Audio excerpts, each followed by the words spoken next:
Welcome back to Cozy Talks. This is UFC Vancouver card. My name's Joe. I'm Zahayas. Yeah, today is our Tuesday episode where we go over our picks, breakdowns, talk about the fights, go over the full card, kind of give you guys the scope and the layout for it all. Little fun fact Sh- is we'll be at this card. We'll be yeah, watching this card live, um, in person. But if you guys haven't already, go ahead and drop a like, leave a comment, and subscribe if you haven't already. Also, hell yeah. um, let us know how your weekend went, how your day's going. Maybe let us know if your sports team won this weekend. Oh yeah, Ours did. All of like ours did. Yeah, the Manners and the Huskies and the Hawks. Very, and very, the very, very successful. Very successful Seattle weekend. Kraken Sounders too. Yeah, they're 2-0 right now. It's crazy. Oh yeah. Yeah, with that being said, let's jump into the breakdowns. So, first fight of the night, we got Melissa Croden versus Tainara Lisboa. Let's go over it real quick. So, Melissa Croden's making her debut here. She's 6-2. Um, don't know her age. I haven't bothered to look it up, but I'm guessing she's a bit of a younger fighter given the record. On the other side, Tainara Lisboa. She's been in the UFC a little bit. She's had a few fights. Um, Coming off of a loss to Luana Santos by submission loss. Um,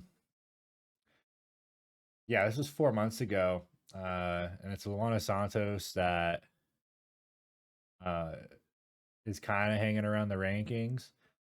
Um, she has a fight scheduled with who her fight scheduled with. Let's see real quick. Luana Santos. She is scheduled to fight Daria. I can good luck saying that last name. I'm not even gonna say it. Um, but Tanner Lisboa, she's got a bit of that Muay Thai background. She's not very comfortable on the ground, as you can tell. I mean, she has a submission loss. Uh, and I think that's where Melissa Croden can kind of get the advantage here. At least that's what I'm expecting. Croden, if you look at her record, if you go back far enough, you can see, um, she's been an amateur for a while. She had a very successful run in the amateurs, everything by stoppage. Pretty crazy. Women's MMA, it's not too often you see someone who comes in and has a lot of finishing capability, especially when it's not by submission, when it's by punching or by, just by striking. Um, yeah, I mean, she's fought a decent group of gals. I mean, her professional loss to Jacqueline Cavalcanti has aged pretty well. Jacqueline's pretty doing pretty well here in the UFC. So I kind of give her that. She's fighting. She's also fighting in LFA, and LFA is another group. It's another top org. I would say a lot of good fighters come to the UFC or at least go to the contender series and stuff through LFA. Um, but yeah, I mean, I haven't watched too much tape on this one, but I am leaning on the underdog here. Yeah, I'm I'm leaning on the underdog as well. I got Melissa Croden winning this fight. Um, Her first loss, I actually did watch that fight. I couldn't find footage on that second loss of hers, but on that first fight, she was fighting a chick who's coming from American Top Team. Um, I know, I believe she was like only 18 at the time when Melissa Croden fought her. Mm, Um, But I mean, like she's coming from American Top Team. That's a lot of heavy skill sets there at that gym yeah, that a fighter could learn off of. But I will say this: watching that fight, Croden started to win that fight in the third round. If that was just a little bit longer, I believe Croden would have found that finish that she has stacked on her career, because she was most definitely overcoming her opponent in that fight in that third round. But mm, anyways, like you said, her second loss was against a chick who's doing pretty well for herself in the UFC. So yeah, that aged pretty well. Um, I think this is going to be huge for her. She is fighting at home. She's the underdog, and I think this is going to be kind of like a statement. this would be a huge statement win for her, I believe. Yeah. Um, Did you end up and like finding her age at Lisboa, all or no? Did you look for her age? I couldn't find her age. I did Yeah. see her in a couple of interviews, and I'm not gonna lie, she kind of did seem like she was a little younger. Hmm. Not too young though. I would say like probably 29 to like 30. Yeah. I'm not 100% sure though. We'll find out come fight night. Yeah. But yeah, I got Melissa Croden winning here, and I think maybe she could find a finish here. I mean, one thing I will say that we've been seeing a lot lately, is that a lot of these fighters who've been fighting at home recently, they just have some aura to them, where they just go out there and they feel that vibe, and then they get some crazy win. But yeah, I was gonna bring that up too. That is kind of crazy seeing Lisboa This is back in was on the 2010, brother. Like yeah, that's that's hella really long. old. That's really really long ago. But I mean, still though, that's pretty wild. Yeah. I wouldn't say But it's notable. I mean, so much has changed since then, but yeah, and yeah, I mean like it is kind of a talking point, I guess. But yeah. look at where those two fighters are now Yeah. compared to where Lisboa is. Yeah. But other than that, I got Melissa Croden winning this fight, and it would be insane to see her get a finish. Yeah. Uh, but I mean, what can you say with a girl who has multiple finishes on Yeah. her record? Right. Yeah, yeah, for sure. All right, moving on to the next fight. We got Azamat versus Yusri Belgoroy. That's how I'm gonna say it. Uh, I mean, this feels pretty obvious. I think it's Azamat Bekayev. Whatever he wants. Yeah, 100%. Osmont has some boulders in Yeah. his hands. He has just heavy, heavy, heavy punches. Um, I'm pretty sure his first two fights in the UFC came by knockout. Yeah, one thing I'll point out about Yusri, like I just showed right there. So he trains out of Teixeira MMA and Fitness, and if you look under this roster, it is the Glover Teixeira gym, which, as hopefully all MMA fans know, is where Alex Pereira is from. Um, it's kind of a notable thing to bring up because yeah, he's a guy similar to Alex Pereira as far as fighting style goes. He's a bit of an upright kickboxer. Osman Bekwev, we've seen him, in his debut fight Zach Reese and just absolutely starch him. Same thing he did to Ryan Loder. Ryan Loder was a Ultimate Fighter finale. Did he win the Ultimate Fighter? I don't remember. I know he was in the I'm not finale. sure. I think he did win. But yeah, I mean, he put away two guys that have a pretty mixed style. I would kind of lean more on the side of Zach Reese being more of like a, I don't know, very unpolished kickboxer, whereas Ryan Loder, all American wrestler, and he made these guys look like a walk in the park. Um, yeah, I mean he has round one KO power. I mean he is a Russian style fighter. I mean he can wrestle. He can stand and strike with you. He's got great kicks. He's got great fucking punches. Strong hands. Usually, I mean he's coming off of a Contender Series from over a year ago. Uh, and he wasn't even supposed to originally be in this fight. It was originally supposed to be Ozma and Torres Finney, if I recall. But then Torres Finney pulled out, I think is how it went. That's how, if I remember, that's how it went on Ozmat's Twitter. It doesn't say it on the Tapology page, but I think that's what they were leaning on.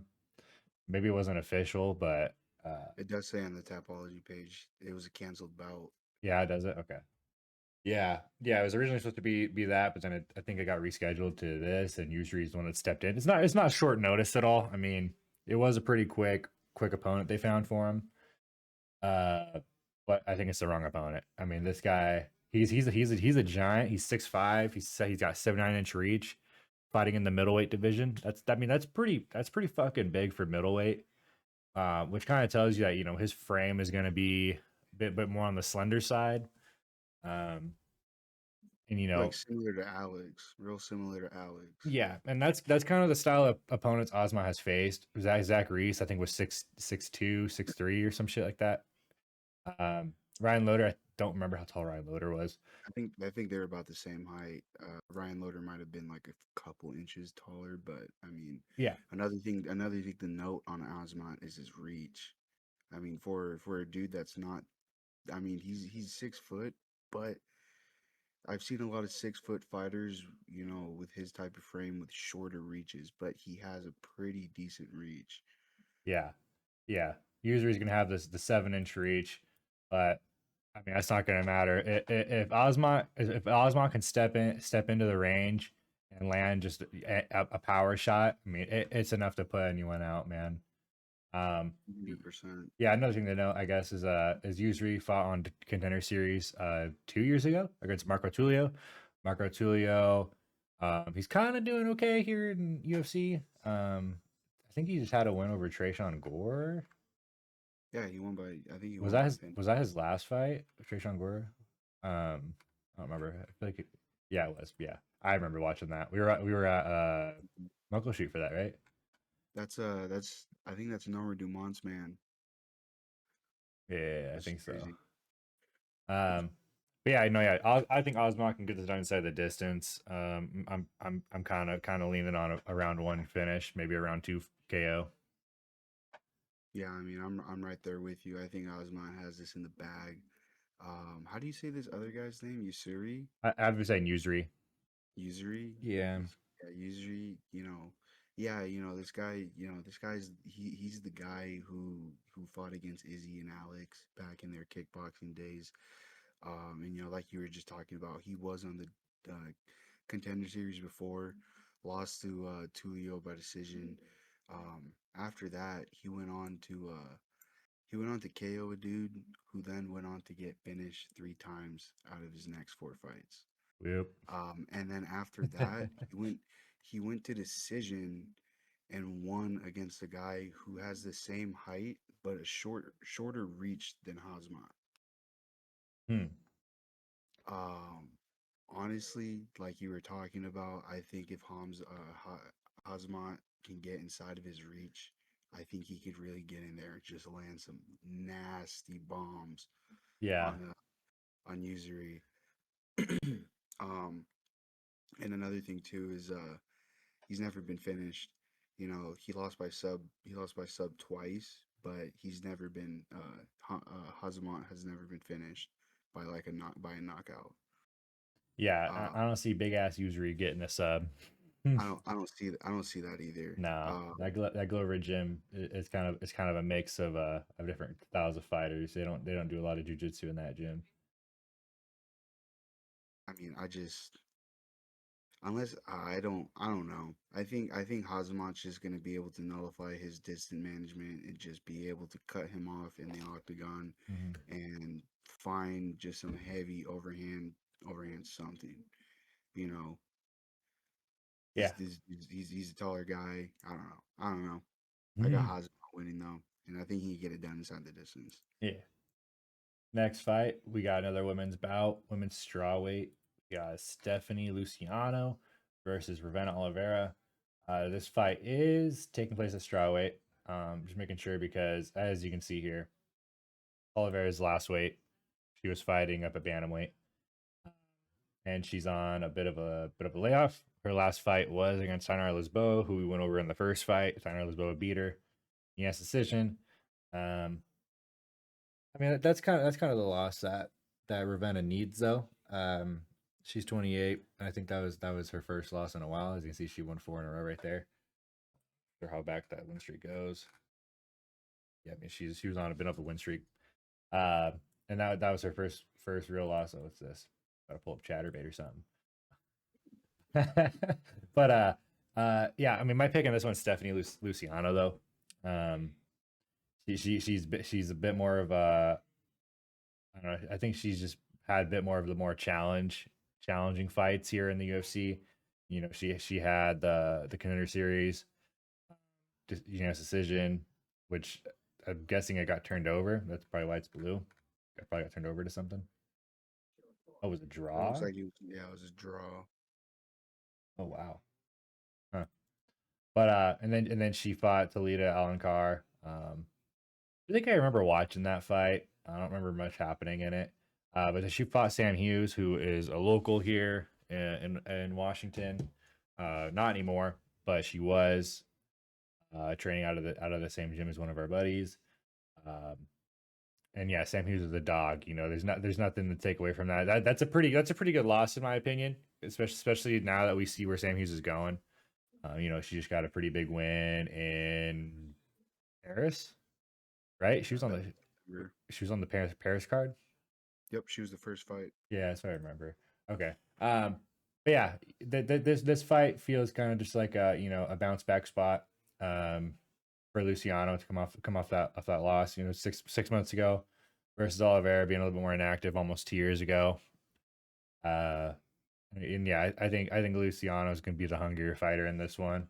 And she fights at the 116.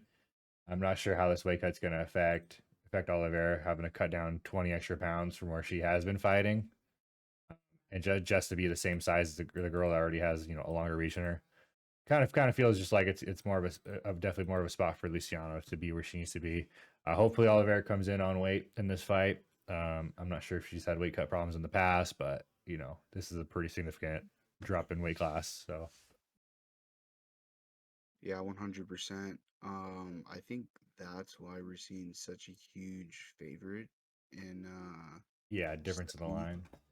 Yeah, there's a pretty big difference here. Just looking at Tapology, um, that's pretty crazy to me that she's dropping down to straw weight. That's two weight classes down, correct? Yeah, From yeah. bantamweight. It'd be the flyweight and then the strawweight women's. I mean, I honestly, I don't really have much in this fight. Um, One thing that I do see is both these fighters are, they're both still real young.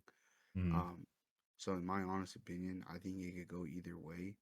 Maybe Oliveira found her place at this smaller weight class. Maybe she found some way to make the weight, but after she makes that weight, she can come back, in some, I don't know, in some crazy way and fight even heavier come fight night. yeah. I don't know. That's just a theory. I'm not saying like I saw something or anything, but that's just kind of a theory. But going back to what I was saying, at the end of the day, both of these chicks are still really young. So, in my honest opinion, with these fight lines, just with these odds, I don't really want to play this fight. I'm just gonna stay away from this. Would you do an over under on it? I would do an over 2.5. Like I said, both these girls are still really young. Mm. Uh, Damn, she has a lot of KO wins. I will say that though is that Oliveira does have a lot of finish wins under her belt. So yeah, I mean, Um, I'd be curious to see if her punch power comes down with her to this weight class. I was yeah, I was curious. I am curious about that as well too. Because is she going to be weaker in this Uh, in this in this smaller weight class, or like I said, did she figure out some way to make that weight class, but then still be able to fight as if she's a bantamweight come fight night? I don't know. I honestly think this fight can go either way. Um, I am kind of leaning towards the underdog here, but like I said, I'm not gonna touch this fight at all. yeah, If I were, I would say start round three, the over 2.5 decision, yeah. whatever. But that's my opinion on this fight. All right. Next fight we got a couple cans going at it. Not really cans, but we got Kyle Prepelik and Drew Dober. Kyle Prepelik, he originally came in on a short notice fight, and he was uh going against Benoit Saint Denis, and Benoit Saint Denis was like a -1,000 favorite when they fought. Yeah, Kind of gave Benoit a little bit of problems in the first round, and then got starched in the second, got choked out. Um, yeah, I mean, you look at these records, and you kind of like are just surprised at the odds, right? But just for the sake of this argument, let's go over the records and go over who Drew Dober fought to be where he is. All right. So fought Matt Frevola. Frevola has great hands. Has been kind of suspect to been chinned in a few of in his last fight, right? Uh, Rick Glenn was pretty solid. That's 2 years ago. And then okay, 3 straight. All right, ready? Moicano, top 15. Dean Silva, top 10. Manuel Torres just got booked for a fight today. We just saw another phenomenal prospect with insane KO power. We've seen if you look at Manuel Torres's record, I think like he has almost all of his finishes. Let's look at it just so you can see this. Manuel Torres, is like almost every eight KOs in the first round, 7 subs in the first round. All his wins are in the first round. Okay, just to tell you how insane of a fighter Manuel Torres is, and how insane of a track record Drew Dober has. He's always getting bloodied up, getting just pieced up by some of these guys. But these guys are guys that are solid and guys that I've either fought for the title, like Moicano, even though it's short notice, still fought for the title, or are kind of in the running to be there for the title shot. Cal Prepelic, okay, he came from an okay regional scene. I mean, he's fighting guys with a lot of experience. Kind of poo records. 14-6 is okay. 19-8, eh. Josh Henry 11-6. Fighting Gustavo 25-29. A very very poo record. A lot of fucking fights though. And then comes in and fights Benoit. Benoit's a savage. I mean, as wide as these lines are, I mean, I feel like they're right on though, because Drew Dober is a savage. I mean, Drew Dober, 11 wins by KO, 9 by sub. It's 20 wins by finish for this guy. He's been in the UFC. He's been in the UFC for quite a while. I mean, you can go back. He comes back in at 2013. I mean, he's fought some of the best guys. But he fought a Beneil Dariush. He fought Fluffy, or wait, not Fluffy. Jesus, Alexander Hernandez, who we just saw fight Ferreira. He fought Islam Makhachev. He fought Terrence McKinney, which that's whatever. He fought Bobby Green. He like Matt Frevola, Moicano, Gene, Manuel. When Bobby Green was kind of good. When we thought Bobby Green was going to be a top 10. Yeah, that's prime time Bobby Green. So I mean, you look at that, and this feels like this has to be a must win for Drew Dober. I mean, just because he fought who he fought, that namesake isn't going to keep you in the UFC. You have to win. You have to show out. You have to perform. This is obviously the perfect bounce back spot for Drew Dober inside the distance. That's the way I'm going to play this. That's the way I'm going to cut into this juice. This minus 480 line's too big for me to want to play comfortably. It'd be a fine parlay piece, but if you want to play it straight up like a single, you'd probably have to play it as a prop and play the inside the distance, or find something a little cheaper. And not have to bite such a heavy bullet. Prepelic, yeah, I mean, he doesn't have any significant names that stand out other than Austin Hubbard. Austin Hubbard, he's kind of just been the guy that's hung around the UFC. He was on the Ultimate Fighter, lost to Kurt Hollabaugh. We just saw him fight on the China card. And yeah, I mean, he's just been a regional guy that kind of got the green light to come to the UFC and then just got starched.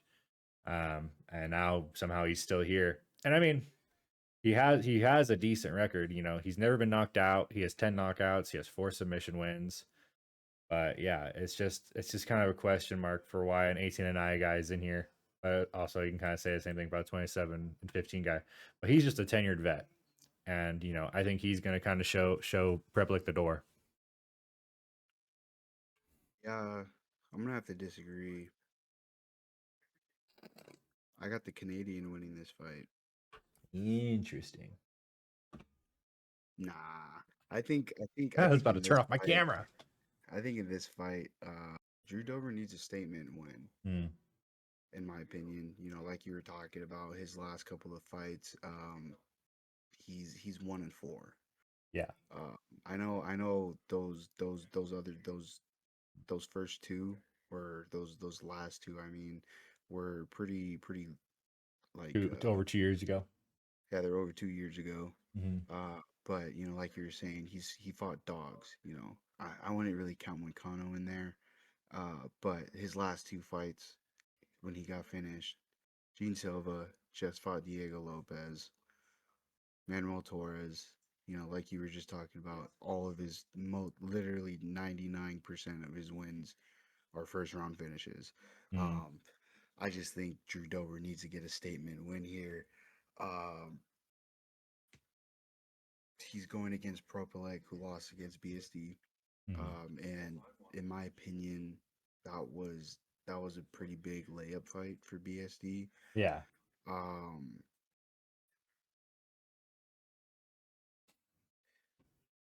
I don't know, maybe he does some weird shit. He could have a chance winning fighting at home. I don't know. Mm. Against Drew Dober, like but he's not a dog like Torres, or he's not striking heavy like Silva. He's not ground heavy like, I wouldn't even say ground heavy, but he's not a little ground skillful like Morcano. I don't know. I don't see Propelec winning this fight. I do see Dober possibly getting a finish here. Yeah. I do see Dober possibly finishing him. Um, I think it'd probably just have to be a Dober sub, right? I mean, Propelec's never been knocked out. Benoit had a hard time on him on the feet, got into the ground, yeah, and found a pretty easy sub win. yeah, but you see, another thing as well is like, it doesn't have to be like a flush knockout. It could just be Dober just on top of him, fucking ground and pound. You know what Yeah. I mean? Just fuck. I I'm not gonna lie. A lot of these fights we've been watching, a lot of these fighters who've been getting ground and pounded have been fucking.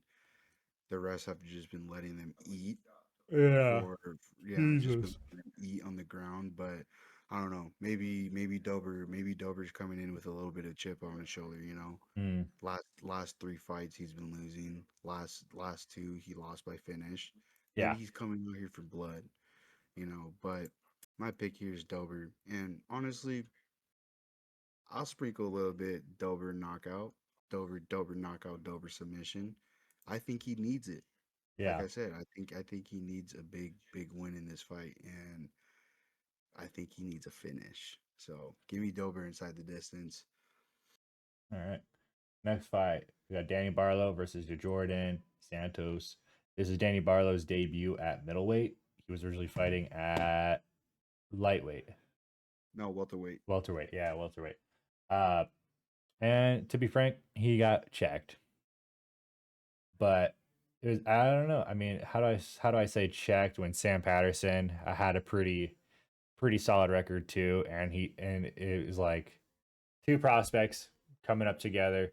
Sam Patterson just got the better of him, and now Sam Patterson's on the up and up. Sam Patterson just got a win in his last fight, uh, over some fucking super tall guy, right? Isn't the guy that Sam Patterson fought? He was like a freak. Yeah, it's like Trey Waters. Yeah, tall ass dude.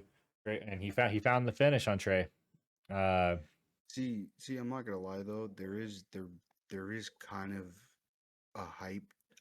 Yeah, there is kind of a hype difference when it came to Danny Barlow and Sam Patterson. I mean, Danny Barlow won his contender series by finish, went on to finish his next fight. Sam Patterson won his contender series by finish, but then lost by knockout in his next fight. You know what I mean? So yeah, I feel like with Barlow, there was just a little bit more of like, Hmm. okay, this guy is winning. You know, yeah, Patterson got knocked out in his second fight.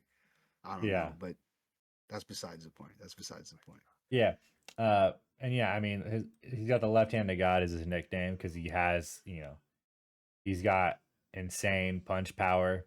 Uh, and how it's going to translate coming up a weight class, who knows? I kind of wonder why he's coming up a weight class. Kind of feels a little strange to me.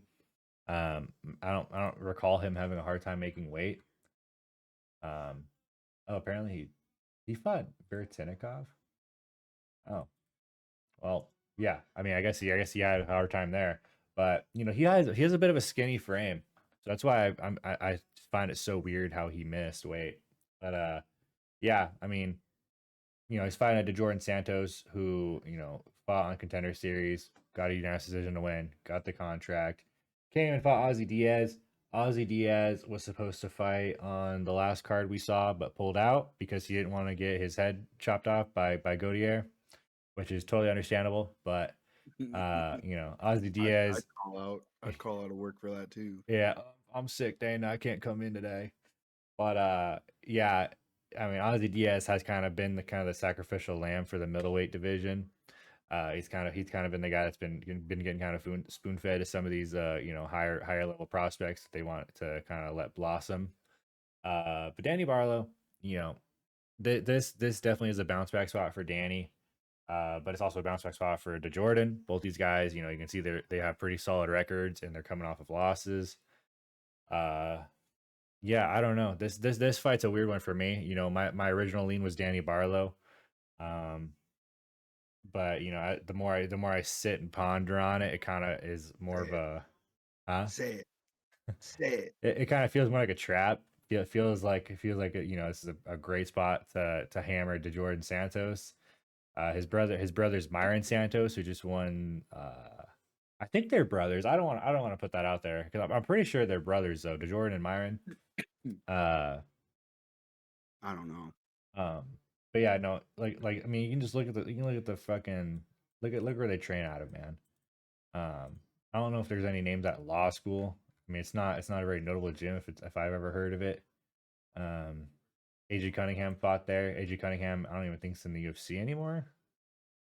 Uh, I'm not gonna go down the rabbit hole on it too crazy. But American Top Team, Your top team. American Top Team is kind of all I need to see to know. Okay, this guy's affiliated with a pretty solid gym. He's gonna have great coaching. Um, I'm pretty sure they're well aware. Danny Barlow, insane striker, has super high level fucking finish power.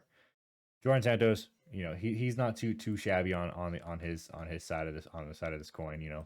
Got three finishes by knockout. He has 4 submission wins, which I think is going to play a big part in this fight. I think I'm going to see a lot of Jordan Santos, strike into the chain wrestle, get this down to the ground, score some points, score some control time. Yeah. I see an underdog. I see an underdog spot here. I see a DeJordan Santos spread. I see a DeJordan Santos, maybe a late sub. Um yeah, I don't know. I think the spot is a pretty good spot to hammer on an underdog.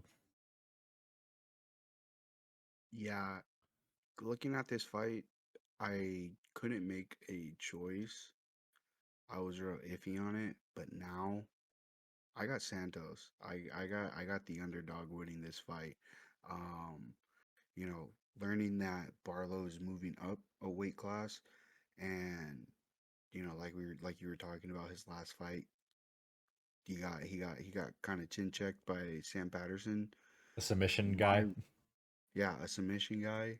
My worry is he's moving up to this weight class and fighting a guy who's never been put out, Mhm. only lost by decision, and he can put people out himself.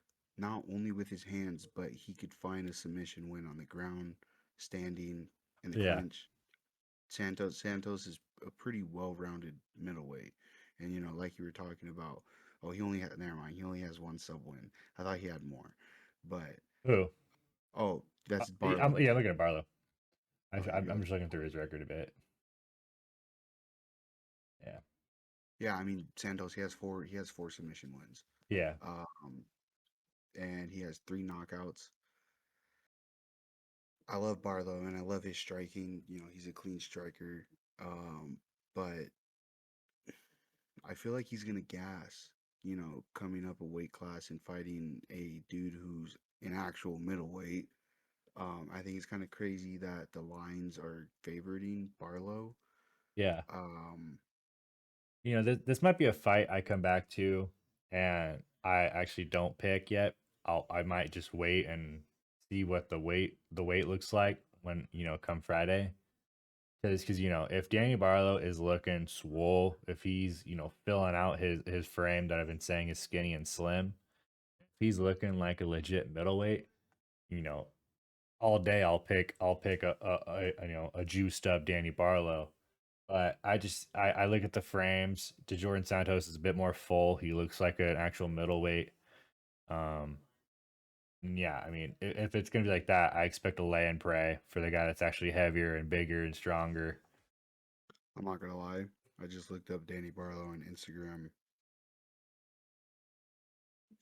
Looking pretty big. He's looking pretty juicy. He's Yeah, looking pretty yeah. big. I don't have an idea yet. I'm also, like I said, I'm just gonna wait for the Friday card, which we're gonna have to, we're gonna have to figure out how to do that. We leave Friday for Vancouver. Um, so we're gonna try and coordinate getting this the Friday video out either Friday morning, or I'll just schedule it. Either way, uh, we'll get you guys the info on that. That's the betting show. That's where we'll actually go over picks and stuff. Um, as far as like parlays and shit like that goes. But yeah, the pick on this right now, as of right now, is DeJordan Santos. Yeah, I'm right there with you. Honestly, to Jordan Santos, the spread, that might be very live. Yeah. Next fight on the prelims, we get Bruno Silva versus Hyun-Sung Park. Hyun-Sung Park's the pick. This feels pretty crazy. Nah, nah. Hyun-Sung Park was, I think he had a fight scheduled before this, before he fought Satsu Taira. Nyarm Jargle fought on the road to China, right? Or road to China, road to UFC. He got a win there, and then he fought Carlos Hernandez, got the win, got smoked by Tyra, who is about to fight Brandon Moreno. We just saw that happening. Oh, it was Steve Urseg, that's right. And then I think it was Urseg that left and fought Ode, Mm-hmm. And right? almost knocked out. Oh no, it's because Hyun Sung pulled out for that Tyra fight. Um, because Tyra was supposed to fight what's his name? Aziz, right? Isn't that his name? Oh, Amir Al-Bazi. Jesus, I can't think of his name. Amir Al-Bazi. And then Al-Bazi pulled out, and then that led to Hyun Sung pulling out against Urseg, and then Urseg fought Ode, and now we're here. Um, yeah, he was 10-0 before he fought Tatsuro Taira, and he was looking like the Korean Terminator. He's getting all these finishes. Uh, and now we get a spot where we get Bruno Silva, who fought Joshua Van and fought Manel Kopp in his last two fights. He fought Mr. Pullout, 6 times a year. And then he fought Joshua Van, who just got announced to fight for the title against Pantoja on December 6th. Yeah, this is the best bounce back spot you could hope for if you're here on Sung Park. You're getting a guy who has been chinned twice, and you're coming off of a fight where you just got, you know, you didn't get beat up too bad. You just got fucking wrestle fucked and then just got choked out. You're coming in, kind of licking your paws. You're feeling great. That was a fight 2 months ago, and you're already back onto this fight right here. This is the best thing you can hope for. You're 4-0 on your KO, and you're 5-1 on your sub, and you're kind of getting a layup here with Bruno Silva. 3 by KO, 1 by sub. And yeah, he fought a Cody Durden, where Cody Durden was almost about to win that fight, and then he comes back and gets the win. Fought Tyson Nam, kind of whatever. He lost to Tagir Olenbekov, who trains out of Khabib's gym. This one, I still don't know how I feel about Tagir, man. Every time I watch Tagir, I'm just waiting for the fraud check, bro. But yeah, back to this fight. I think this is the best spot for Hyun Sung. I think Hyun Sung can get this done on the ground. I think he can get this done on the feet. You know, and playing inside the distance is probably the safest bet. It's not bad to play it just on the money line straight up if you want to, do like a little 2-leg just to get even odds. Because minus 250, I feel like these odds should be a lot wider. But I'm glad they're not. I'm glad they're leaving it to be playable. Bruno Silva, he's definitely on the outside now, being at the age of 35. This is the fight that basically gets Hyun Sung ready for the rankings, or at least higher up in the rankings. So Yeah, give me Hans Hyung Sung inside the distance. Yeah, I think I feel really bad for Silva, Yeah. and I do, but not really. Nah. I feel bad for Silva because they keep feeding them. They keep feeding this guy dogs. Yeah. Especially in his last two fights. Yeah. Um, it sucks to be the gatekeeper of this division right now Yeah. When because you you're the got older guy, that's kind of just how it plays out for you sometimes. yeah, you got these dudes coming in who Young and are just hungry. yeah, they're just dogs, man. And Park, like you said, he just lost to Tyra, and I think Park is gonna be coming out like a missile. Yeah. I think he is Let me scroll insanely up. quick on his feet, and on the ground. Um, yeah, I mean, this is like you were talking about. This is a great layup fight for Park. Um, I think he's gonna, I think he's gonna win, and he's gonna win inside the distance. Probably submission. Yeah. Yeah, this Vancouver card's, it has potential to be a solid card. We were at the Seattle card 100%. where we saw nothing. We saw seven straight finishes in the prelims. This one's shaping up, you know, it's not very many like high level names on this card, but it's shaping up in fights that have the potential to have a lot of finishes. Yeah, Looking at the Croden to Lisboa, this could be a finish in favor of Croden. It could be a finish in favor of Lisboa. This has finish all over for Osmont.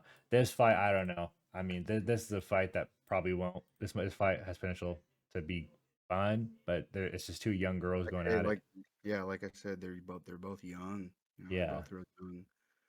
yeah. But this one we got Drew Dover. I mean, I think Drew Dover can find a finish pretty early in that fight. This one, like I said, I don't know yet. I want to see the scales first. This one, Hyunsung Park.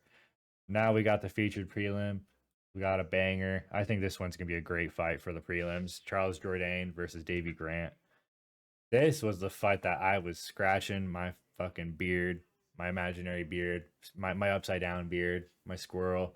I was thinking real hard about this one because yeah, I mean this feels like the perfect spot to take Davy Grant.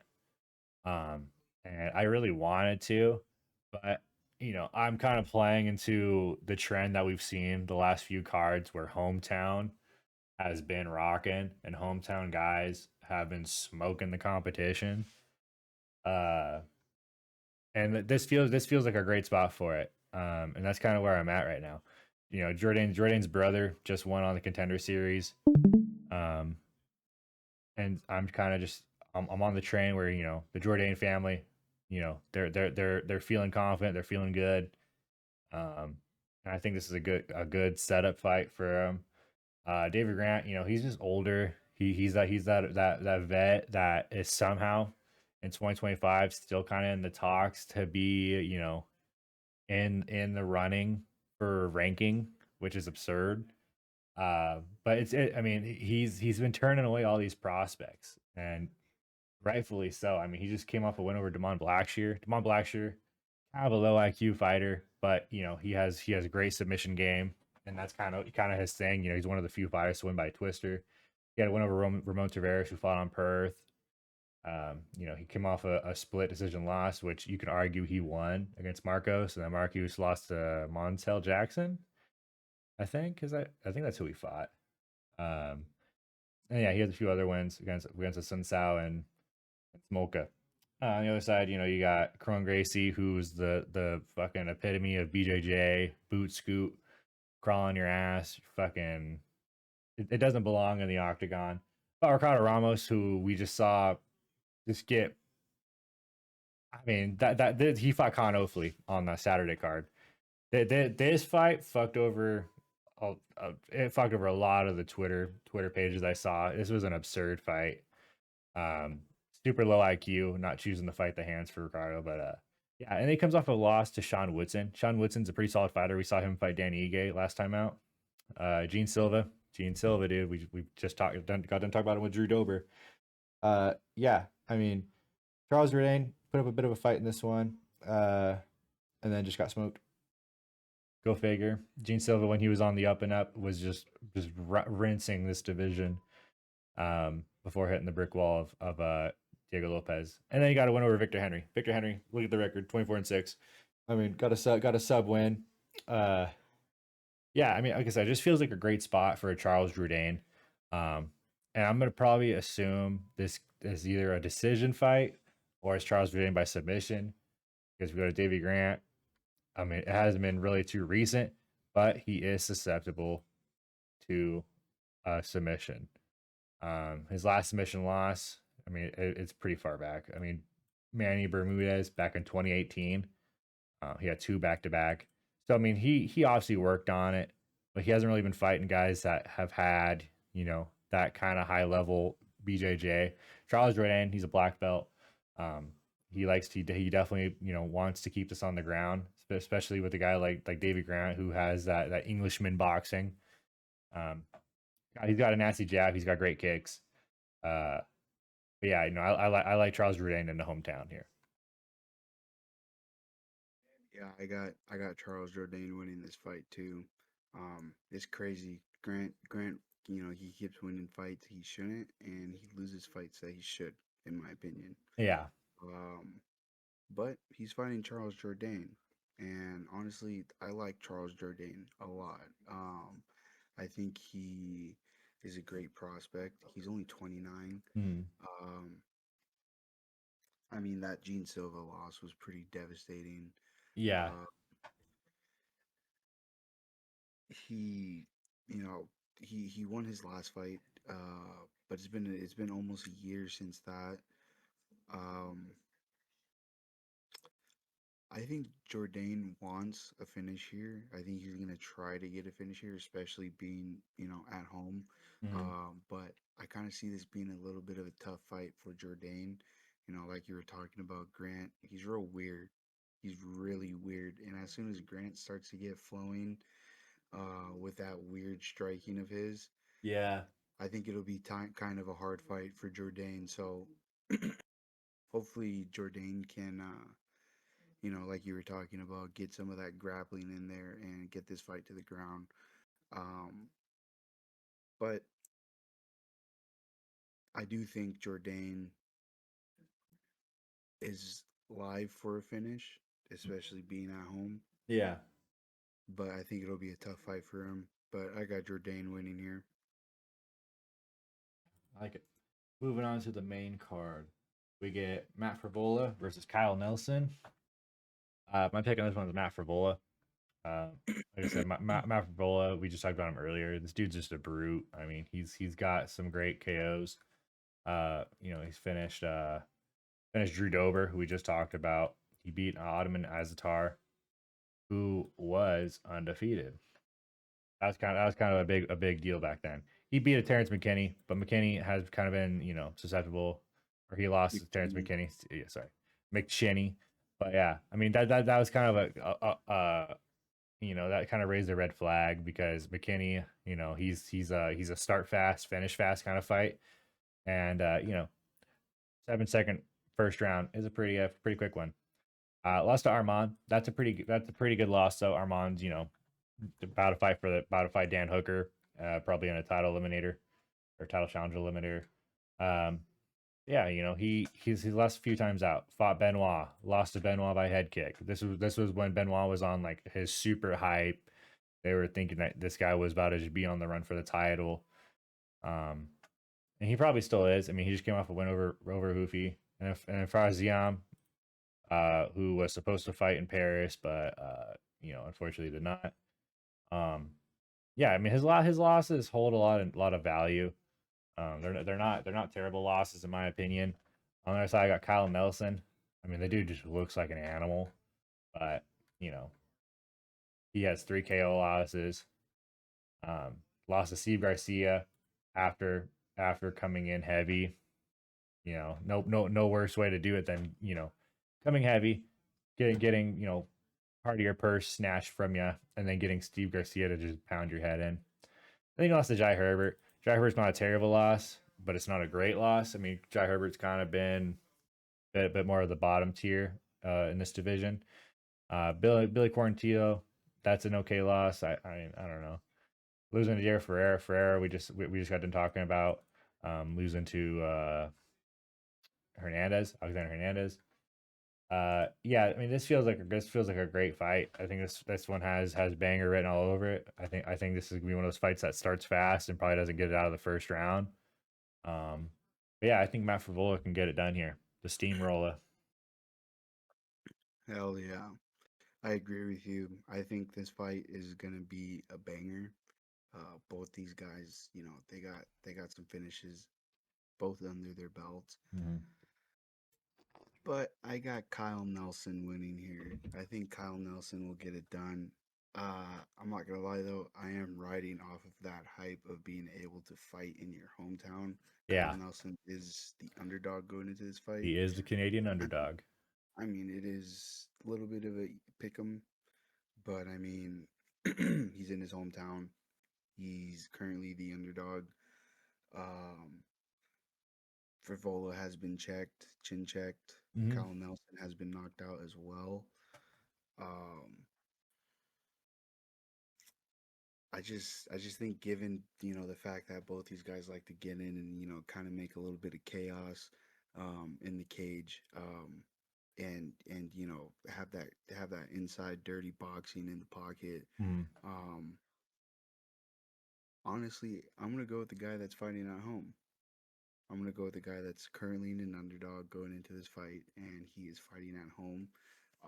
But I mean, if anything, I hope this fight doesn't go the distance, and that's probably gonna be my main play in this fight. Yeah, Um, I like that. I but like that play because yeah, I I think this has potential to be a finish on either side for sure. It's definitely not a yeah, one sided fight. yeah, I do like Kyle Nelson though winning this fight, and I'm just gonna be honest. The only reason why is just because he's fighting at home. Um, and looking at his record, looking at what he's done, I think he has a chance to get it done, especially against a dude like Matt Frivola. Mm. I mean, you were talking about Frivola has a pretty decent skill set, um, but I just think this fight. I don't think this fight's gonna go the distance. I hope it doesn't go the distance. Yeah, Honestly, yeah, for sure, for sure. I think that fight's gonna be a banger. Yeah, I hope so. Next fight, uh, Cody Gibson versus Eric Lang. I'm probably saying it hella wrong, but I got Cody Gibson in this one. Um, the line is pretty close on this one, and you look at the last five. Cody Gibson's 2-3 in his last five. Wins over Brian Kelleher, which was not a great win, and Chad Angeliger, not a great win. Lost to Devon Blackshear, who we just got done talking about. Devon Blackshear, when he's on the ground, he's an amazing grappler. Like I said, like we talked about, he's known for his submission game. He's kind of working into his striking a bit more, kind of rounding out his elements. But on the ground, we know what he's capable of. Cody Gibson, you know, this loss isn't horrible in my opinion, but yeah, it wasn't a fight that I picked him either. I think I picked him on Blackshear in that one. On the other side, Arola Gang. Jeez, I can't even say the fucking name. But he fought Eamon Zahavi, who is fighting later in this card. Fought Johnny Munoz. He fought Daniel Marcos. Um, fought Raul Rosas. I mean, yeah, I like the side of Cody Gibson here. We know he's capable of wrestling. And as long as he doesn't get caught in a Kimura or get caught in something that get makes him vulnerable to a little bit of a sweep or counter. I like Yang. I think he's gonna want to keep us standing. I think he's gonna want to be the striker, be the guy pushing forward. But Gibson, look at his record. He rides a bit of a kind of point fight in my opinion. He he's fighting a lot of these guys that don't have the greatest records. He fought Gustavo Eric, which was a good win. Fought Louis Sandukas, Dotson. These are all older fights. Recent fights, he's fighting a bit more of the aged guys. Lost to Miles Johns, who we saw fight. Or who we saw Miles Johns fight. Gene Matsumoto, and that's kind of been the thing. When he comes against these other guys that can wrestle with him, he kind of ends up being the guy that's stuck. Lang, I like him, and 60 wins by decision. But he's losing to guys that like he shouldn't lose to. He's losing to a Cody Durden. He's losing to a Jeff Molina. He's losing to a ZAH-BUS. ZAH-BUS, I'll talk about it later. But I feel like that's kind of a poo loss. He had the no contest with Daniel Marcos. Daniel Marcos, not a very hell of a fighter. Even though he does have a great record. Raul Rosas, though, that's probably the best fight, even though it's a loss on his record. Yeah, I just like the side of the guy, that feels a lot more like the vet and a bit more of the polished. We know what he's gonna bring. And he's not gonna just be, there striking for the points. Gibson, he hunts submissions, but he also can, get it on the scorecards. Yeah, my pick here is Cody Gibson. I'm sorry, I'm not gonna bother trying to say his name. The Mongolian murderer. I think his opponent just struggles at at a kind of high level MMA. Both these guys are journeymen, but I think Cody Gibson is a little bit more experienced guy here. Mm. I think his wrestling. I think he's very heavy. He is a very heavy wrestler. But I think he has better wrestling. Yeah.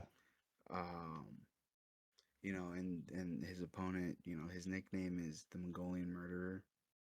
But out of his 8 fights in the UFC, he's only gotten 1 finish.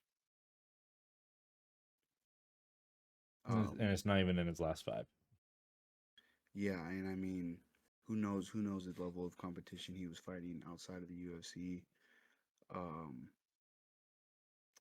You look at this guy and his Gibson's opponent. You look at him and you're like, this guy's a KO artist. You see his nickname, you see what he looks like. You're like, holy shit, this guy is a monster. But yeah, I think Gibson could nullify his opponent here. Hopefully he can, like you were talking about, he won't get caught in something himself. But yeah, I mean, I got the older guy. I got the young, almost 40 years old. He's 38. Yeah. I got Cody Gibson winning this fight. Next fight. This is, bro. Every time I look, this fight's moving further and further down the card, and I hate it that it's doing that. This belongs as the huge fight. This belongs as the co-main, and it needs to go back up to co-main status. We got 2 of the women going at it, Manon Fiorot and Jasmine Jasubisius. This is literally the title challenger eliminator fight here. We got Manon, who just came off a loss to Valentina. We got Jasmine riding a big win streak right now, and she's looking good. She's getting finishes. And that's my pick in this one is Jasmine at plus 190. Yeah, I think she's going to present a lot of problems for Minot. She saw Valentina. She saw Valentina who we're kind of seeing become more of a grappling heavy Valentina, which is kind of crazy because we know her for her kickboxing and her Muay Thai, and that's kind of the style that she fought with. But when she fought Minot, she did not want to stand with Minot, and I don't think Jasmine's going to want to stand with Minot either. Minot is she is a beast. She has 6 KO wins, 6 decision wins. The 6 KO wins, but she hasn't had a finish inside the UFC outside of Tabitha Ritchie and Victoria Leonardo. When she got up higher into top 15 status, yes decision, beat Rose by decision, beat Blanchfield by decision, and loses to Valentina when it was the title fight. But, these higher level fights, she's not seeing the finish. She's not getting that kind of, she's not starching you on the feet like she was, earlier in her career. She's fighting more like the point fighter now that we're seeing. Jasmine, we're seeing her get the finishes and up here in the higher level of the rankings. She lost to Tracy Cortez. Cortez, is another great grappler. Uh, she choked out Priscilla Cachoeira. That's an okay fight. She had a decision win over Fatima Klein. Fatima Klein is looking like a good prospect. That was a good loss for Fatima. She beat an Ariana Lipsky. She beat Myra Benasilva. They both beat Myra Benasilva. I don't know if you saw that or not. She beat Jessica Andrade. That was a big win. This is the win that kind of for me propelled her up. In my brain, my silly little brain, propelled her up into that title contender fight status because Jessica Andrade, you know, fighting Jessica Andrade is like kind of the recipe for women's MMA. It's like it feels like it's kind of like the litmus test. Is like if you can beat Jessica Andrade, you're kind of there for title contenders because she was a champ at one point. And so if you're able to beat someone who has had the title before, and how you beat them kind of tells me what I need to know about you if you are gonna be, you know, on that path. I mean, yeah, she beat Rose. Rose had the title twice. She beat Zhang Weili for it, and she's had it before. But then she lost to Valentina. Valentina is one of the women goats for sure. Um, yeah, I don't know. I look at this and I just think Jasmine can get this done. I don't think there's gonna be a finish. I think this is just gonna be a banger 3 rounder. With a lot of ground time going on. I think Jasmine's gonna be trying to work and getting Fiero down and holding her down. If she can find a finish, that'd be insane, especially at plus 190. The value on a sub for Jasmine's gonna be crazy. But she's the home girl. She called for this card after she beat Andrade. She knew that the Vancouver card was coming, and she called for it in her hometown. So I'm taking the girl that's hometown and the girl that wants to be here and knows what's coming with this fight. Yeah, 100%. I agree. I got Jasmine Judavicius winning this fight. I think the underdog fighting at home, I think that's gonna add a lot to this as well. That she's an underdog. She asked for this fight, like you just said, and I think she's gonna get a statement win here against Mana Fiorot. Um, I do think it'll be really close. I do Hmm. think it'll be a really close fight. Um, but I don't think Fiorot will be able to produce enough power to make Jasmine back down with her pressure-based style. She is very heavy wrestling pressure, Yeah. and I think this, like I said, will be a huge statement win for Jasmine she can get the win here. Um, she's riding on a huge winning streak, and she's made some pretty good improvements from her only 2 losses in the UFC against girls like Tracy Cortez and Natalia Silva, which I mean, Silva just beat Grasso, and Cortez, I'm not gonna lie, is actually pretty good. I'm not gonna lie, Yeah. Cortez is actually pretty good. Yeah. So I mean, both those losses age extremely well, and other than that, she's been winning. Uh, I think Jasmine could get it done, and probably a decision win. I think it'll be a real tough fight, um, but I think Jazzy can get it done. Yeah. I agree with you there. All right, moving on. Yeah, well, actually, before we move on, so it's this. Let's talk about this stuff. So, matchmaker, right? Winner of this, I think, 100% gets a title shot. Um, but it's who's gonna have the title? It's gonna be I'm gonna be completely honest. I think if Fiorot were to win, I don't think they give her a title nah. shot. She'd have to fight one more time. Yeah, Because, 100%. but Jasmine, though, on the other hand, just given her streak that she's put on for herself, 100%. yeah. Yeah, I mean, who would be below Minot? I'm gonna look at the Topology rankings because women's MMA, bro, I have no clue. Uh, I mean, Natalia Silva, that's too close though. Natalia Silva is right there with Jasmine for a title shot, and I think that's actually what they were setting up, right? Oh no, that's right. They're doing the super fight. Um, Grasso off of a loss. If Mano lost, I could see them doing that. Two heavy strikers. Grasso's got that Mexican boxing kind of style. Kong Wing Kong maybe, or Tracy. Yeah, I mean there are names for sure. There's some fun names that Mano could come up with. Jasmine win, it's pretty simple win, and you're fighting for the title. Yeah, whether or not it's after Natalia Silva, that's kind of the question. Because Natalia Silva just came off that pretty dominant win over Grasso, who was a former champ right before. Yeah, Maybe she fights. Maybe she fights Blanchfield, Jasmine, yeah. because Blanchfield was supposed to fight.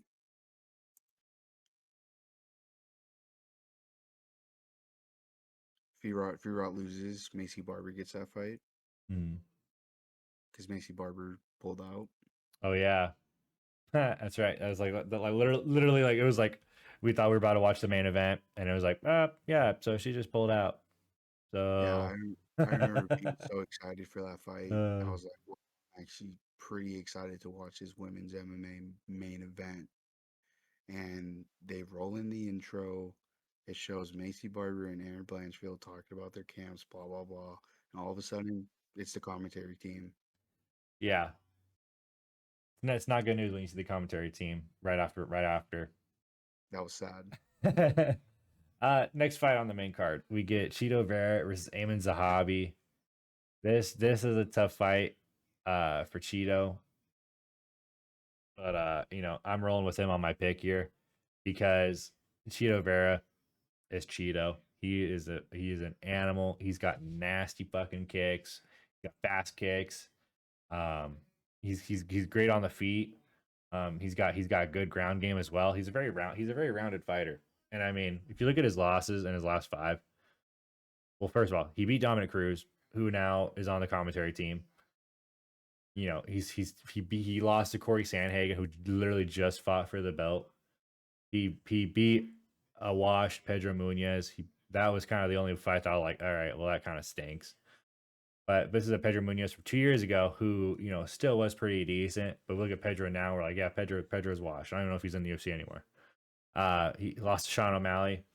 This was the second fight. The first fight, Cheeto, he beat Sean O'Malley. That one loss right there that you see is from Cheeto.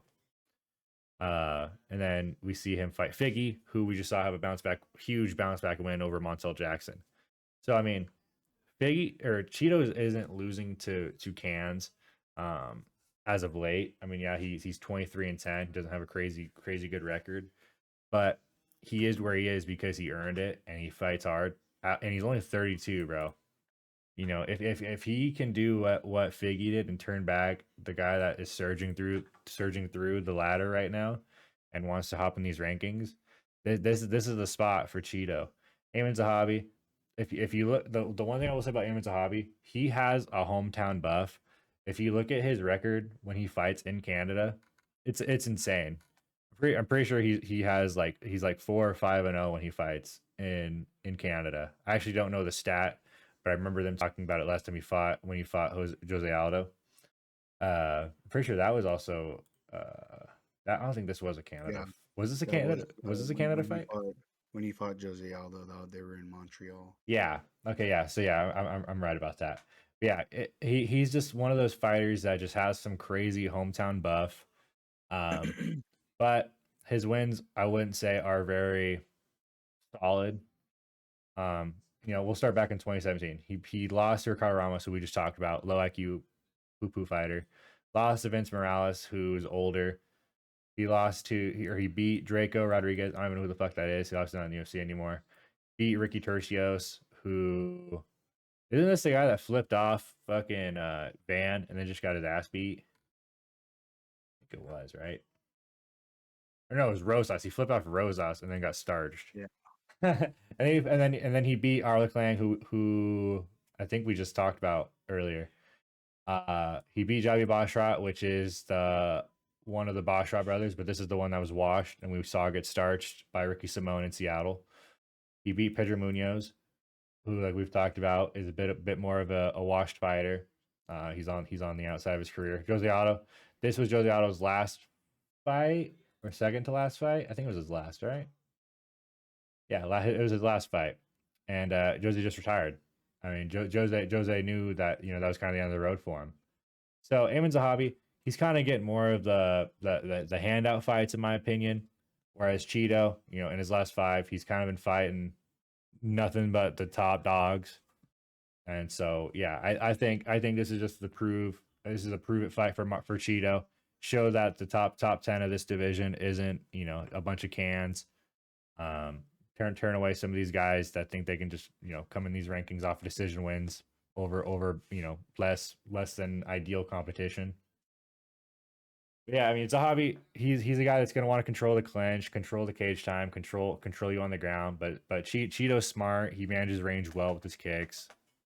He knows how to keep distance, and that's where I expect him to find a lot of counters here. He might be able to even find a finish. As crazy as that is, I trust Cheeto, in spots like these to find finishes. Yeah, I agree with you. I got Cheeto Vera winning this fight. What is crazy though is I did not know that that statistic for Did you look it up? Zahabi. I'm looking at his record right now. Uh, 4 out of his 9 fights in the UFC where the events have taken place in Canada, he's won every single fight. Yeah. Every single fight he's fought in Canada, he's won Yeah, he's got some crazy hometown buff, dude. in the UFC. But I mean, with that being said, I think Cheeto will be able to endure the boxing coming back from Zahabi, the boxing and the grappling. Mm. Um, the only thing that kind of worries me though is Cheeto is a slow starter. He is kind of a slow starter, That's what he's needing notorious to, for. Yeah. yeah, to find his rhythm, to find his flow. But I mean, given the type of dude that's coming across from him, I think Cheeto, and not only that, and given he's coming off of 2 losses, is I think Cheeto's going to be locked in for this fight, in my opinion. I hope so. I'm a huge fan of Cheeto. Honestly, I wanted him to beat O'Malley. As huge as O'Malley is, and as much as I like O'Malley, I'm not that big of a fan of Sean O'Malley. Uh, we're not going to get into that, but Hmm. I'm not a big fan of O'Malley. I did have Vera. I wanted Vera to win over O'Malley, and I still think Vera could touch the belt. Yeah. I Maybe mean, not win. he's like I said, he's 32. He's young, bro. He just needs to Yeah, get some wins back under his belt. maybe when Marab gets out of here, he has a chance of getting up there. But I wouldn't say Zahabi is an upcoming prospect or anything. It is kind of crazy that he's 37 years old. 37. Yeah, he's 37 and he has such a crazy record like this in the UFC. Mm. Uh, but he's most definitely surging and he's making a name for himself. Um, and I just think that whole fighting at home or a buff, whatever, I think that shit's crazy, honestly. Yeah. But he's fighting a dude like Cheeto. You Yeah. Eamon Zahabi's fights feel a little cherry picked. A little bit, Yeah. a little bit. Um, but yeah, I mean, Cheeto. I don't see a finish coming from Zahabi. I Mm. see maybe a finish from Vera. I mean, if this is the fight to do it, this is the fight to do it, Vera. 100%. Yeah. But I do believe Cheeto will overcome some of that late round adversity from Hmm. Zahab and maybe even find a late round finish. Yeah. Yeah. I think the answer to this is is Cheeto gonna get off that slow start that you were just talking about? Is he gonna manage the tank well, but also have good output in the first, and not just get all this control time racked up on him, get out struck. Uh, that's the question here. Because if he comes out and he wins round one, there's a good chance he's gonna win two and three, or at least one of those. Because like we said, Cheeto starts. He's a slow starter. He'll come out better in the second, and he'll kind of coast through the third if he has to. Hmm. Um, But yeah, I mean, if he comes out and he has a great start and just keeps the range, figures out his kicking distance, I think this has Cheeto decision, if not Cheeto KO. You know, if he batches out Zahabi's legs, You know yeah, what? I'm calling it right now. Round 3, Cheeto Vera knockout. I like it. Hell yeah, hell yeah. Yeah, I mean, yeah. As long as Cheeto gets some wins under his belt after this fight, if he beats Zahabi, I think, like I said, he 100% has another shot at a run to the title. Next fight, this is the co-main as of right now. I'm kind of rolling my eyes at it because I think, like I said, I think that women's fight should be the co-main. That 100%. fight jumps off the page more than this one does to me, dude. We get Kevin Holland versus Mike Malott. We get a CTE Kevin Holland who just came off of a fucking absurd unanimous decision loss to D-Rod, dude. Yeah, Yeah, that fight just felt like it had to be Kevin Holland because we looked at D-Rod and we're like, there's no way that D-Rod can get a fucking win, and then D-Rod just smokes him and fucking he almost got a finish against Kevin Holland, yeah, almost put him out. and yeah, that was 2 months ago, and See, that's as much as I love the Trailblazer, bro, as much as I love he's a Big good shit Mouth, talker, bro. Yeah. as much as I love Big Mouth, he needs to chill out on how much he fights. And I'm One gonna let point, you know. COVID I'm, Kevin Holland. If anyone is watching this channel who watched COVID Kevin Holland, oh, for sure. he was one of the saviors. He was like he was on an Alex Pereira type run during COVID. This dude fought what 4 5 times in a year. Fought 5 times during Yeah, COVID. just because he didn't win all 5 of those fights, right? He or no Oh, he he he did. he did. He did. He beat Fluffy, which Finished Fluffy in first is an round. insane win looking back at it, because now we see Fluffy on what, a 14 fight win streak or some shit like that. And then he beats Joaquin Buckley, who just lost the unanimous decision to Kamaru Usman, former champ. Darren Stewart, whatever. Ontiveros, whatever. Ronaldo Souza, whatever. He lost to like prime Derek Brunson. He lost to Vittori, who fought for the belt. Kyle Dawkins, we just saw fucking kill Michelle Pereira.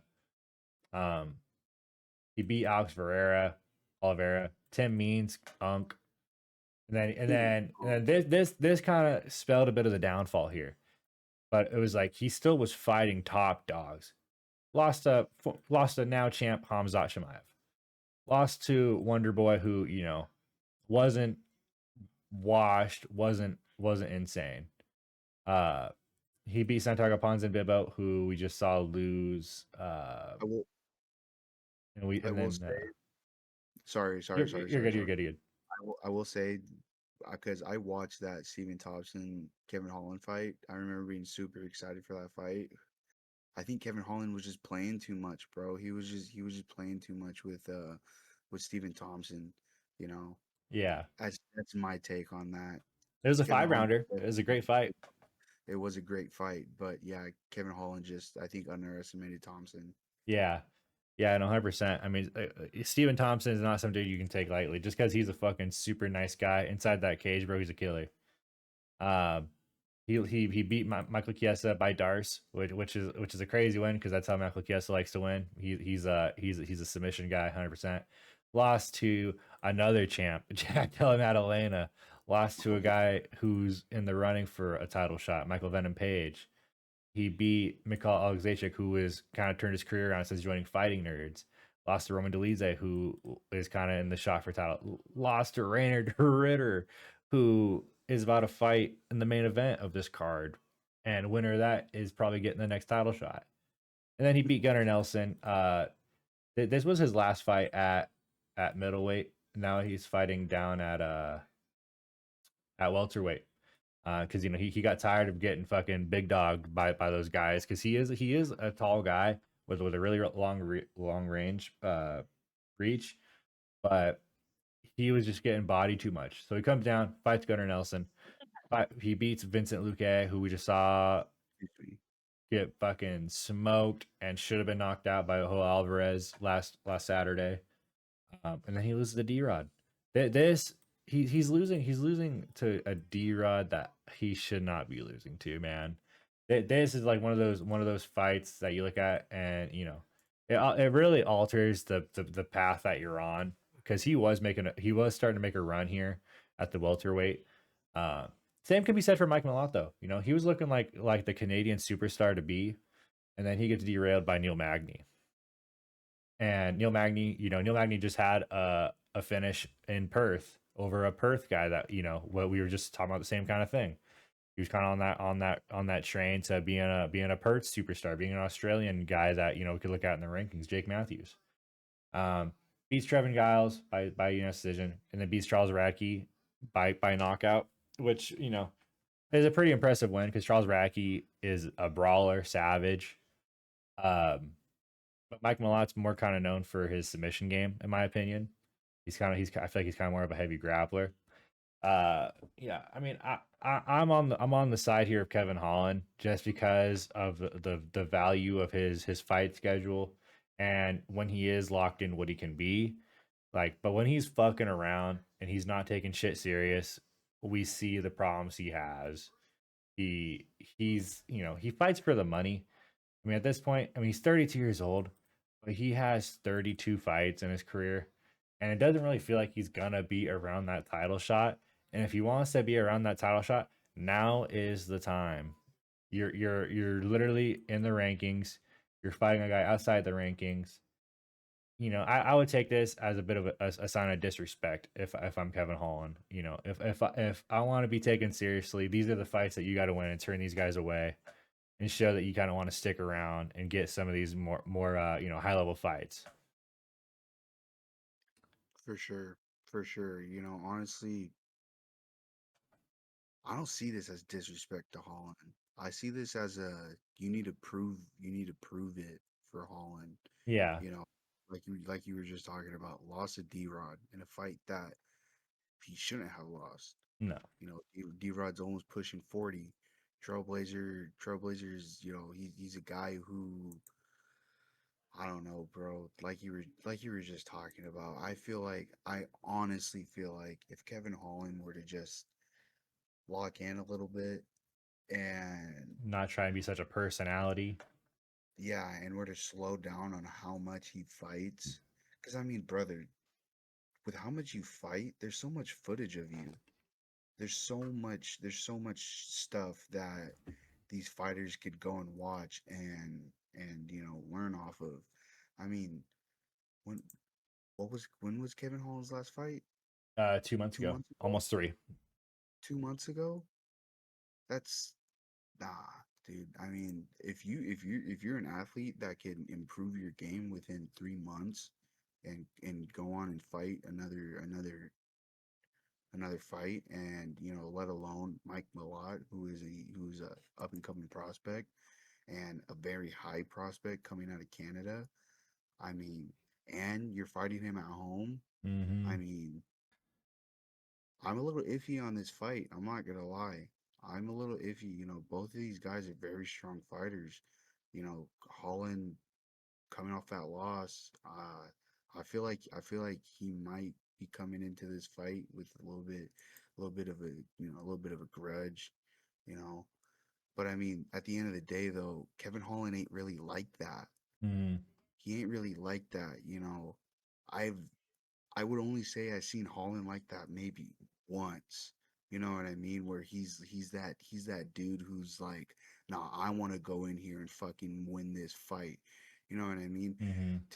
To be honest, as much as I love Holland, I feel like he just fights for the paychecks. Just given how much he fights. Yeah. You know, because he's not winning all of these fights. Mm-mm. You know what I mean? He's not winning all these fights. And another thing too is like his attitude about these fights are like, well, I'll just fight again. Exactly, 100%. I'll just take the next fight, regardless who it is. But he took fucking Delize. What made him think he would win against RDR? Yeah. Uh I hate saying this because I love Holland. He is a fan favorite for sure, but you have to look at this at a different perspective. And I just feel like fighting a dude like Mike Malott wants it, bro. He wants it. He got bitched by Magny, and then after that, he won his last two fights, and now he's getting the opportunity to be the co-fight in Canada. I mean, he put out Radke, which in all honesty, I had Radke putting out Mike Malott, and Mike Malott did the complete opposite and put Radke's ass out. Yeah. I think this will be a real banger, you know. Um, Only way I see Holland winning here, bro, is getting this fight on the ground. Getting a submission win because bro, you got rocked by D-Rod.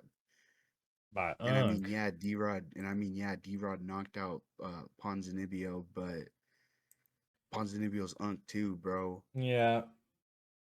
You know, so I feel like Milan has a chance here, but honestly, I don't see this fight going the distance. Yeah. And if you wanted to play this fight safe, I would I would that would be my pick. Is this fight not or this fight going under 2.5, not starting round three, or just not going to decision? Because like I said, I think one of these fighters are going to be coming in and they are going to want a win here, a big win here. And honestly, I think it's going to be Mike Malott, bro. I think it's going to be Mike Malott. Yeah. I think there's a very good chance of it. Home crowd behind him. Yeah, I just like Kevin Hall. I'm a fan of him, and No, that's why my pick's on him. I'm just a fan no, of the guy. 100%. And I will double back on some of the shit that I said, pretty much agreeing with the stuff that you were saying. Like, bro, if Holland were to just zone in Lock in, cuh. and just fucking just really just lock in, he would be top 10, top 5 easy. Yeah. Easy. So, that's the thing at the end of the day is what type of Cameron Holland are we gonna get in this fight? Yeah, I think he should have just stuck at welterweight. I mean, clearly when he was Sure. fighting up at middleweight, he was getting his ass handed to him. But down here at welterweight, I mean, his track record's it's just better. This is his first loss at welterweight. Let's just take it with a grain of salt for what it is. You know, but it is D-Rod, and I feel like that is just a terrible loss. Um, but yeah, let's move on from that. Let's get into the main event, guys. If you haven't already, if you stuck around this long, we know we're an hour and a half into this video. We're excited for this card. We're talking about it a lot because this is a card we're going to see in person. So Yeah, our opinions are a bit more around the place, and yeah, I think we're just excited. That's kind of what it is, bro. We want to talk about it because we're gonna be there soon. yeah, Yeah, if you stuck 100%. around this long, we appreciate it. So if you could leave a like, subscribe if you haven't already, share it with some of your MMA buddies. Yeah, we're trying to grow the page. We want to grow with you guys, and we appreciate it. So yeah, with that being said, Thank, let's get thank, into it. thank you. Thank you, thank you. I will say this, as of right now, 4 days Countdown's 4 days. 4 days until UFC Vancouver. Hell yeah. Fuck, dude. All right, here we go. We got Raynard Ritter versus Brendan Allen. This is would you call it short notice? I'd probably I would call say this is a little short notice. This it's isn't, bit short notice. Like 2 months, a yeah, month and a half that we've known about this.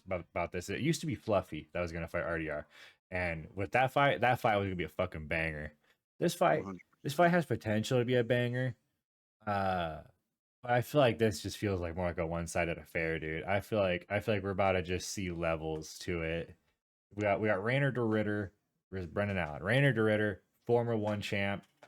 He was a savage when he was over there. Comes over here and he is just running the fucking gauntlet at middleweight. Came in.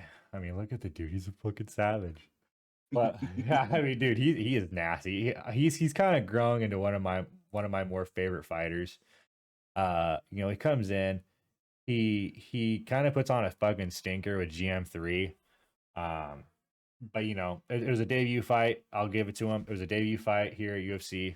They were Um, they were friends too. really? I didn't know that. Yeah, But yeah, he comes in on a debut. and you know, it was just a glorified grappling match. These guys, you know, showing some high level jujitsu. Uh, ended on the and Gerald Mearshart. I can't remember if he was up on the scorecards or not. I think it was 1-1 maybe, and it was looking like, you know, everyone knows about GM3 round three.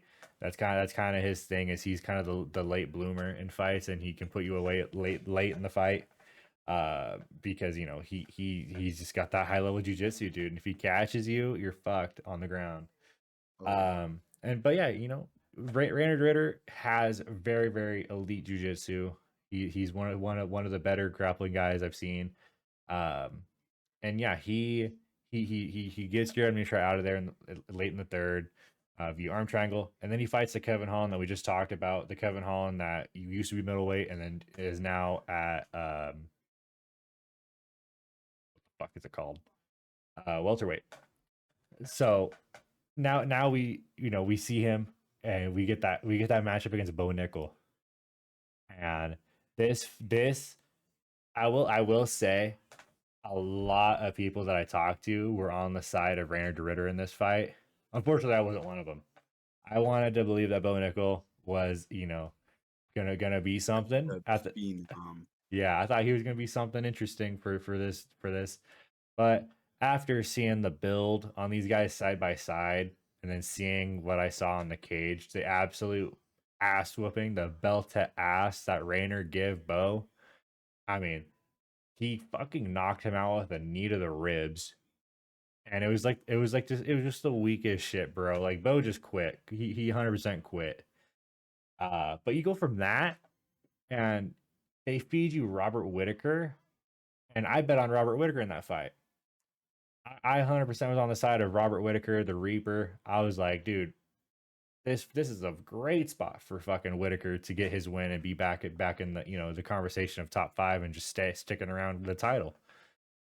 He loses a split, which I felt like was a unanimous decision loss. I thought, you know, Rainer Ritter got 3 of the rounds in that. They were very close though, very close. So I understand the split, but the way I scored and the way I saw it, I felt like, you know, I had it RDR, you know, on the scorecards unanimous. Uh, but yeah, and then you could say that he could have got the title shot off of that fight, right? Yeah, 100%. Robert Whitaker was the title challenger, and he was the title holder at one point. Uh, and so, you know, they say go fight Fluffy. Fluffy's on a 14 fight win streak, and you know, winner of that gets the shot. Fluffy pulls out. So now it feels like this doesn't really feel like a step back, but it kind of does, because Brendan Allen doesn't have the credentials that Fluffy did. Um, it kind of feels like a fight that, like, yes, if it feels like we're expected to see a Rainer de Ritter finish, and that is what we're kind of thinking is going to be what catapults him into the title conversation. And I think he's gonna still end up waiting. I think they're gonna end up having to rebook him and Fluffy. Um, Either that, or you know, he goes and fights the winner of or maybe he is in a title shot, and he just has to wait for the Hamzat and Imavov fight to play but out. what if we get the fight that everyone wants? RDR versus Dricus Duplessis, plot armor versus plot armor, the battle of the ages. The movable object versus the stoppable force. that'd be that'd be such an insane fight. I mean, yeah, like their middleweight is probably one of my favorite divisions in the UFC, because of just how thick and just congested that top 15 is. Like, you could argue a lot of guys moving around in those rankings just off of one fight, and you know, it's probably one of the more active divisions. You know, for the top 15, a lot of these guys don't want to stick around and just sit on a ranking number. They want to go and fight. Mhm. Um, and yeah, you know, that'd be a great fight for Rodriguez and Rayner. I think Rayner would win if they did fight. You know, whenever that fight does come around, if it does ever come into existence. Yeah, Uh, who knows? I mean, shit, who oh knows? shit. Drake's is a monster, and Rainer ain't no Hamzat. So, Yeah. um, but I got I got Rainer winning this fight as well. Um, I think the only way to put Reiner out is to just fucking put his lights out, bro. I mean, this dude, it's crazy because every single one of his fights, yeah, I Both bet his losses against are to him. the same guy, just so you can see that. Back in one, both these guys, he lost to Anatoly Malkin twice. That's his only loss is to one guy twice. That's crazy. I mean, this dude, he joined the UFC and he's just been on a tear. And yeah, I bet against him every single time, especially going against Kevin Holland. I don't know about the Bo Nickel fight. I didn't really touch that fight. Bo Nickel was like minus 1500. Um, the Whitaker fight, I was hoping for Whitaker to win. But I mean, Reiner de Witter, The widow, the Witter, the widow. he he's just a fucking monster, bro. He has such an insane gas tank, and he is nonstop pressure. And if you can't wrestle with him, you can't grapple with him. Good luck on the feet because Yeah, he has proven that he could stand, he could stand and bang. yeah. That And Whitaker fight proved that. and I remember hearing from RDR that he isn't done fighting until he becomes a UFC champ. Mhm. So I have the same type of feeling in this fight like I did with the last one. I'm gonna go with the guy who has the experience, and he has, especially in this fight, has the experience and has proven himself against top top five dudes. And I didn't just is just hungry for it. He's 35. You It's know what now I or never mean? for Like, the dude. it's now or never for RDR. Mhm. And I think I got to go with the guy who has said in front of cameras, I'm not going to stop until I become a UFC champion. He is eyeing for a shot at the belt. And Brendan Allen, though, I've seen him in a couple interviews talking about how he wants to knock out RDR, blah blah blah. I don't know if his gas tank is going to be able to keep up with RDR come the late rounds. This is a 5 round fight. Yeah, He won against Vittori in his last, but that was a 3 rounder. and that was beef. Yeah, that was beef in that fight. So Allen was a little more on a adrenaline rush. Um, I think RDR's fighting style is really gonna nullify and maybe even put Allen out here, Yeah, 100%. that's he's got the same kind of game plan as Rainer. Well, not the same game plan as Rainer, but he is a high level jujitsu guy. Yeah, He does compete in so I think he does the UFC jiu-jitsu stuff. Brendan Allen. Yeah. So Yeah, he does like I've seen him on a few of the promotions they try to do during the UFC cards. Um and yeah, I mean he fought Fluffy in Seattle. We were there for that. And it was a 3 rounder and we just saw exactly the same thing, a high level grappling match and he got worn out and gassed. But Fluffy does that to you. Fluffy will make you work. oh, for Um, sure. and who's to say that Rainer's not going to make him work? That's kind of my worry here. It's a 5 rounder. You gassed in three. Now we expect you to go 10 minutes extra in this one, and I just don't think this is going to see the scorecards whatsoever. I think No, Rainer can get this done. Any sort of way. I even think a sub is possible. Even though Brendan Allen has high level jujitsu, Rainer DeRitter is just that much better at jujitsu. 100%. If Allen wants to win here, he needs to put RDR out. Hmm. He needs to knock him out, and he needs to put him out early. Hmm. Because if this, like you were just talking about, this fight reaches, come round 4 or 5, even round 3, who knows how Allen's going to be looking. Yeah, Um, but like I was talking about, I think RDR wants this way more than Brendan Allen does, in my opinion. yeah, Um, but I mean, at the end of the day, who knows? Who yeah, knows? yeah, Maybe Allen gets the upset here. And what's really funny is that a couple days ago on a few of these websites, and I'm pretty sure even on the UFC website, I was seeing Brendan Allen with the Canadian flag next to his name. Oh yeah, because isn't like his parents Canadian or something? I have no idea, but I just He think was it's saying funny. he was representing Canada. I remember seeing that. He said he was going I to just represent think, Canada, even though his ass is from Louisiana. yeah, I just thought that was funny. Yeah. But yeah, I mean, But yeah, if we want to play matchmaker with this one, Z, I mean, a win for RDR. You're saying he fights Dricus or he fights what? honest, Like I said, I don't think he's gonna fight for the title. I want to say he does because I think he's deserved it. Um, but it's just middleweight is just such a busy division. It's hard to say yes to it. see, that's another thing too, though, Could he was go that fight Kaio? no, hold on. It was a busy division before Hamzat was our champ. As Yeah, much as I love Hamzat, guys, who knows when Hamzat's gonna fight next? You know, yeah, who knows when he wants to take another fight? And obviously it's not gonna be this year. yeah, Hopefully, we see him fight somebody come the start of next year. Who knows? But that's another unfortunate thing too, is that this division might start to slow up a little bit now with Hamzat being the champ. yeah. It's gonna be a little bit of a log jam. I feel. Because regardless, if he gets Imavov, he's gonna bitch Imavov in my opinion. Hmm. It's gonna take a guy like Fluffy or Rayner to really challenge Hamzat. For sure. And we've seen guys like Gilbert Burns do it. We've seen guys like Kamaru do it. These guys that have the wrestling capability have been able to find a way to make Hamzat work and gas Hamzat.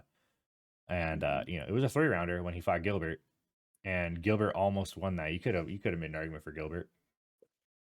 You know, so who's to say that Rainer Ritter or Fluffy can't do that? Guys that will make you work and make you have to stand and be uncomfortable because we know that Hamzat does not want to stand. We know Hamzat wants to fucking be on the ground, riding you out, getting control time, finding subs.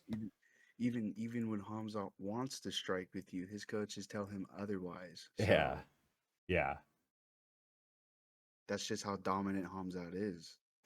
yeah, They wouldn't even want to risk it.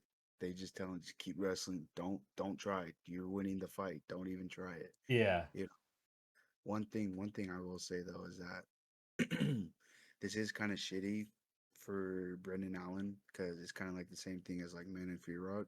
If Brendan Allen were to win this fight, he's gonna have to get a couple of other wins under his belt in order to even sniff the belt. yeah. And like you were saying, this middleweight division is pretty fucking stacked. And it's yeah, Just it's just in the top 10 alone. And you even got the fucking man himself, body bags, Joe Pyfer sneaking in at the top 15. after his So big win over Abus. Yeah, yeah. So yeah, this middleweight division is pretty fucking stacked. I mean, MVP top 10, Allen, Whitaker, Kyle, Fluffy, Izzy, RDR. I won't even count Strickland in there, honestly. Um, Strickland wants to beat his ass, dude. Strickland wants Hamzat. fucking jabs and teep kicks, I guess. Mm, Imavov, DDP, and the fucking wolf himself, Hamzat Chimaev. I mean, yeah, that division is fucking scary. mm. Yeah, I But mean, it's gonna be fun, dude. We're gonna be there. I'm excited. 100%. Um, I'm very excited for it. Um, Most definitely gonna get some merch, oh yeah, possibly a poster, that'd be maybe. fire to get a poster. Nah, we're not that rich. We'll be rich after our picks. All right. Yeah, yeah. Mm. But yeah, that's it for the Tuesday show, guys. We appreciate if you stuck around this long. It's definitely our longest episode, but yeah, it's got a little more of hype to it. We're trying to hype this one up because we're gonna be there. We're gonna be experiencing this one live. Uh, and yeah, we're gonna stay on schedule. We're gonna get you guys a video for Friday, even though we're taking off Friday, but we're taking off like Friday afternoon. We'll get that video out to you guys Friday 6 p.m. Pacific time. Yeah. I mean, if any of our picks, if someone pulls out last minute or something and it was in one of our picks, I'm sure we can make a little post on the community notes, just giving like Yeah. a head.